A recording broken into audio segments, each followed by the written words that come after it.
Bonjour à toi. Bienvenue à un nouvel épisode de la permaculture de soi, un podcast où l'on plonge à l'intérieur de soi-même en s'inspirant de la nature qui nous entoure pour cultiver la paix à l'intérieur de nous. Si c'est votre première fois, je me présente, je suis Noémie Pelletier, passionnée des relations humaines et du développement personnel.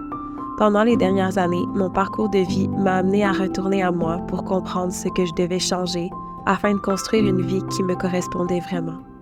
Dans ce podcast, je partage avec vous mon cheminement ainsi que ma découverte du monde de la permaculture, qui selon moi a beaucoup de leçons à nous transmettre dans cette quête vers notre vie de rêve.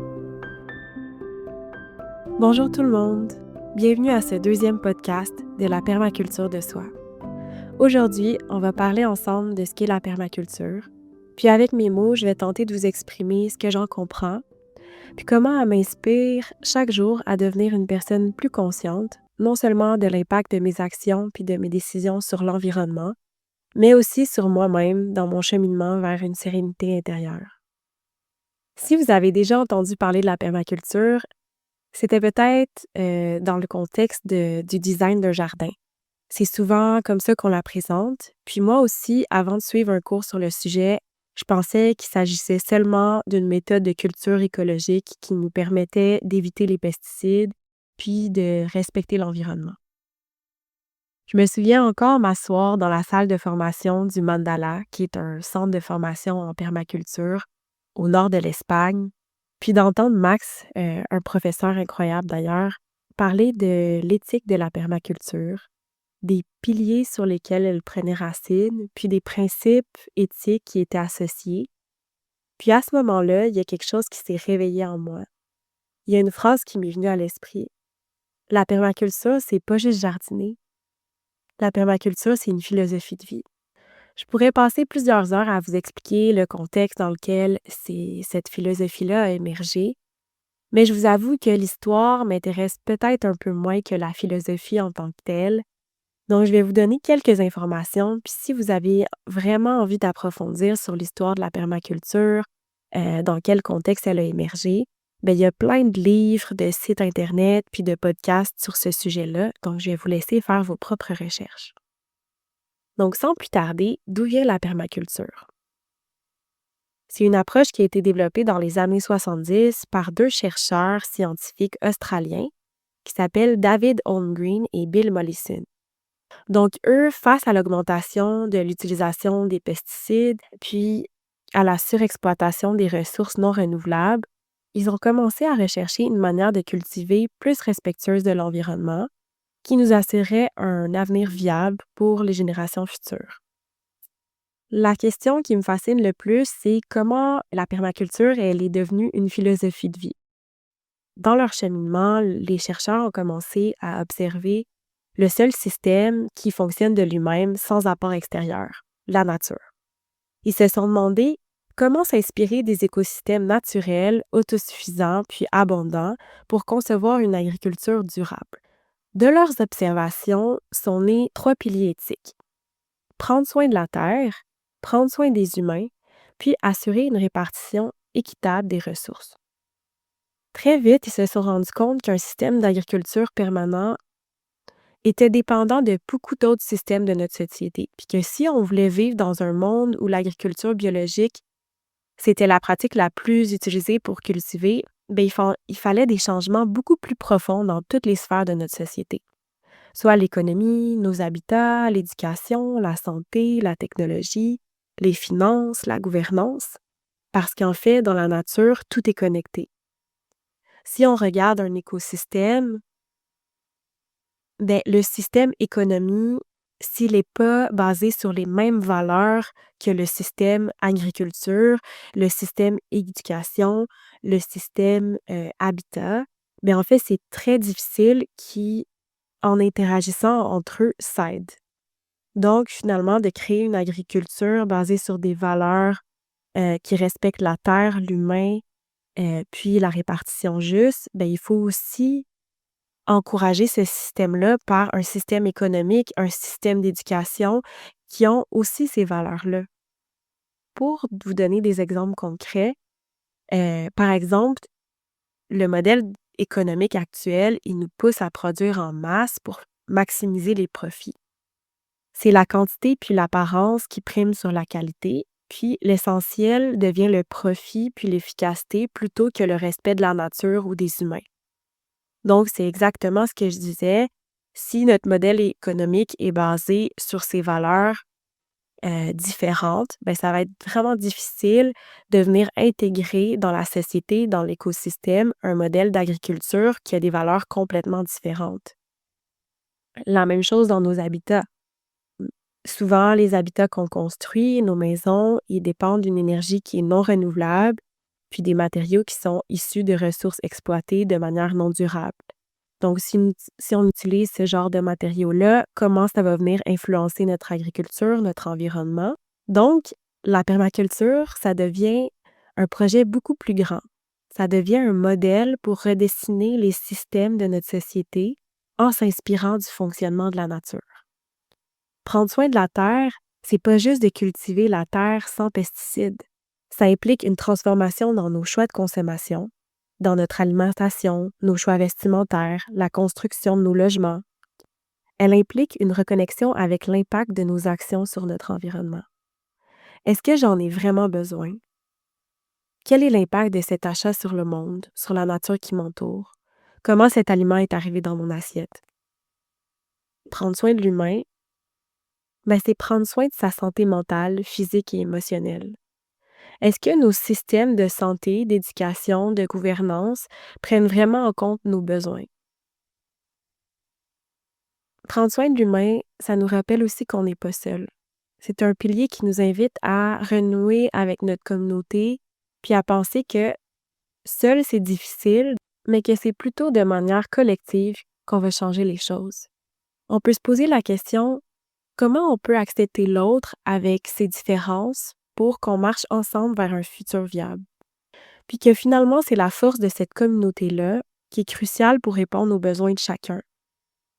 Tout comme les éléments d'un écosystème, par exemple dans la forêt, où les plantes, les arbres, les feuilles, le sol interagissent entre eux pour arriver à un objectif commun. Dans une communauté orientée vers la permaculture, les êtres humains y jouent un rôle essentiel dans le système, puis c'est impératif que leurs besoins soient comblés par le système lui-même. Ça va permettre ensuite à chaque individu de contribuer à l'entretien puis au développement du système dans son ensemble. Si les besoins humains sont pas satisfaits, le système peut pas fonctionner à son plein potentiel, puis il devient déséquilibré. Finalement, la permaculture, elle rejette le modèle de croissance infinie, puis elle aspire à concevoir des systèmes plus équitables puis éthiques. Donc, elle va promouvoir le principe de redistribution des surplus pour minimiser les pertes. Encore une fois, ça va nous ramener à l'idée d'un écosystème qui s'autorégule. La redistribution des excédents d'un système pour combler les lacunes d'un autre nous permet de préserver l'avenir puis de réduire l'exploitation excessive des ressources pour répondre à des besoins qui pourraient être satisfaits par des ressources déjà disponibles dans le système et autrement gaspillées. Donc finalement, ces trois piliers-là, ils nous rappellent qu'on doit préserver notre planète pour toutes les formes de vie actuelles puis pour toutes les générations futures, pour que chacun puisse y vivre de manière durable. Maintenant, j'ai envie de vous parler un peu du design de la permaculture, donc du modèle qui a été créé sur la base des piliers qu'on vient de parler, puis sur des principes éthiques aussi, qui sont des phrases courtes qui nous rappellent aussi le fonctionnement de la nature. L'idée de nos chercheurs, ça a été de créer un modèle de plusieurs étapes qui commence par le rêve de ce qu'on veut créer, c'est quoi notre idée, puis qui ensuite passe par une longue observation qui va nous permettre d'aller placer chacun des éléments qu'on veut dans l'écosystème qu'on veut créer à la bonne place dans notre design pour créer un écosystème qui est balancé où il y a le moins de perte d'énergie possible puis le moins d'intrants de l'extérieur. L'idée, c'est de recréer l'autosuffisance dans nos espaces de vie, mais c'est un modèle qui peut être appliqué à n'importe quel système. Puis, c'est ce qui m'amène à vous parler de comment on applique la permaculture à son développement personnel. Pour moi, la permaculture de soi, c'est se voir nous-mêmes comme un écosystème. On va se demander comment notre corps, notre esprit, puis notre intuition, notre partie plus spirituelle interagissent entre eux. On va pouvoir se poser des questions comme c'est quoi nos pesticides personnels, nos dépendances, nos schémas de pensée limitants. On va pouvoir se demander si on peut combler nos manques autrement. C'est quoi les blessures qui influencent notre façon d'interagir? Puis comment j'arrive à avancer vers une guérison, puis à rebalancer mon écosystème intérieur pour que toutes les parties de moi retrouvent l'équilibre. La permaculture de soi, comme le design d'un espace de vie en permaculture, elle va nous inviter à l'observation. On va retourner à l'intérieur de nous, analyser nos comportements, nos manières de fonctionner par la présence à soi, pour ensuite concevoir un système à l'intérieur de nous qui est plus équilibré puis qui tend vers l'autosuffisance.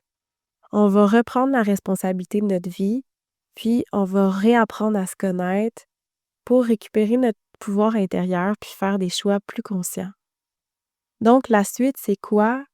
On va aborder plusieurs sujets en lien avec le développement personnel, comme l'amour de soi, la pleine conscience, nos saisons intérieures, l'empathie.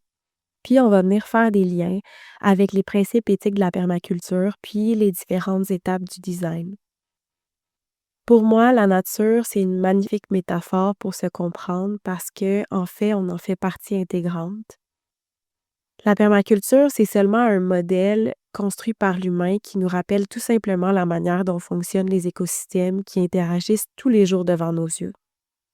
Moi, elle m'aide à mettre des images puis des exemples sur un processus de guérison profond qui a pris place à l'intérieur de moi dans les dernières années, puis que j'ai vraiment hâte de commencer à vous partager, en espérant que ça va vous nourrir autant que ça me nourrit dans votre processus de connexion à vous. Une autre chose que j'ai envie de vous partager, c'est que mon projet Être Permaculture, ça ne sera pas seulement un podcast, ça va être aussi des ateliers, des méditations guidées qui vont arriver au cours du prochain mois. Pour moi, la reconnexion à soi, puis la permaculture de soi, c'est relié grandement à la pleine conscience, puis au retour à soi, puis à l'observation de soi. Puis je pense qu'on arrive à une reconnexion à soi en faisant la paix à l'intérieur de nous, en faisant silence dans notre tête.